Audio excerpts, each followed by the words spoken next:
Makanya membuat orang itu jadi lemah untuk beribadah. Kalau antum nggak mampu untuk sholat malam, kenapa ya anak kok nggak mampu sholat malam ya? Padahal anak goes alhamdulillah 40 kilo. Sholat malam ini ya Allah di atas apa? Sejadah, pakai AC, nggak bisa Ustaz. Itu dampak dosa. Dosa itu melemahkan hati sehingga tubuh kita ini nggak bisa diajak untuk ketaatan. Antum kalau sudah melihat adzan dikumandangkan, kaki antum berat mau ke masjid.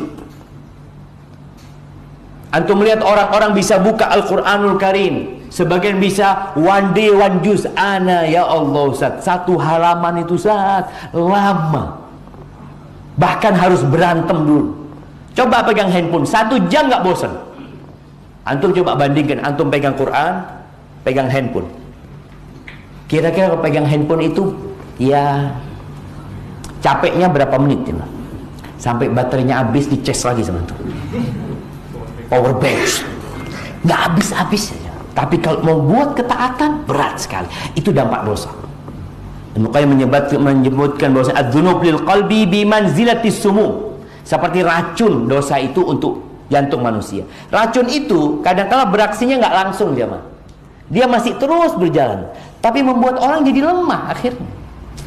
Illam tuhlikhu ad'afathu wala budda. Kalau racun itu tidak membunuh dia, tapi paling tidak akan melemahkan dia.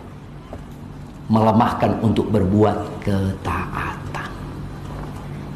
Alhamdulillah Ustaz, dulu anak itu bisa puasa Senin Kemis Ustaz. Sekarang ya Allah Ustaz, mau puasa itu kok banyak godaannya.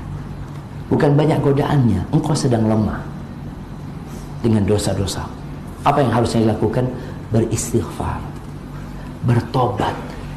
Kata Nabi SAW, innal abda idza adznaba dzamban nukita fi qalbihi nukta sauda. Seorang hamba kalau berbuat dosa itu ada nokta hitam di hatinya, bukan di wajahnya. Tadi yang sampaikan, kalau nokta hitam itu di wajah kita semuanya sudah hitam semua wajah. Tapi Allah itu maha baik di hati. Kalau dia bertobat, nokta itu dihapuskan.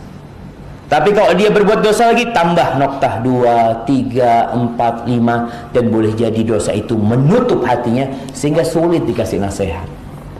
Makanya berapa banyak orang-orang yang orang tuanya bingung saat apa yang harus anak lakukannya. Atau anak ini heran sama bapak anak Ustaz, kok keras hatinya Ustaz ya, diajak sholat itu berat sekali. Apa sih jamaah beratnya sholat kalau kita pikirkan? Entah di Majalengka ini, tapi di Jember itu anak melihat banyak pekerja bangunan itu nggak sholat.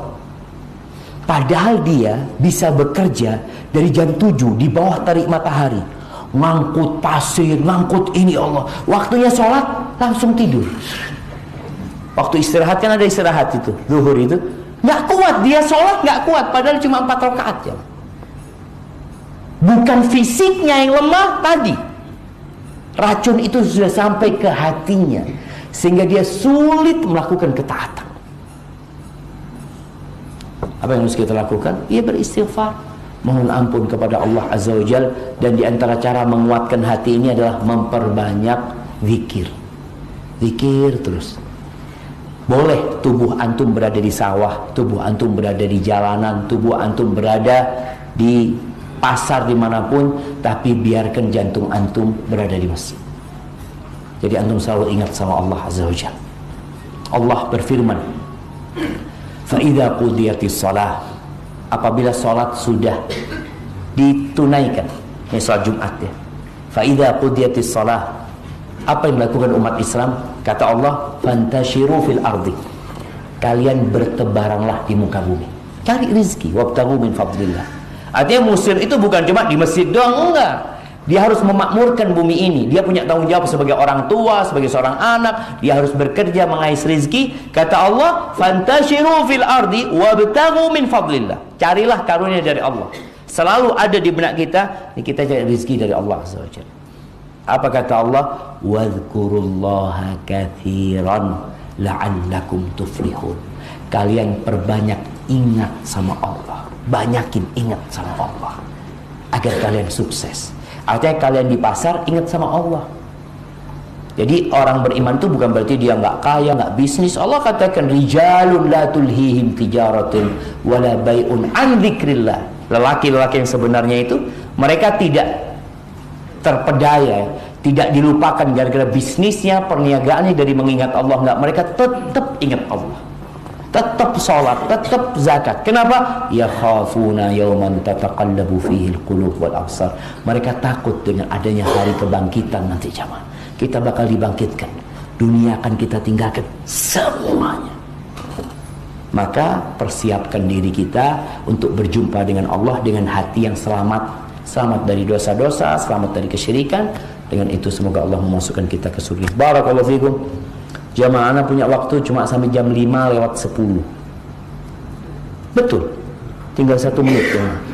Ada pertanyaan? Nah,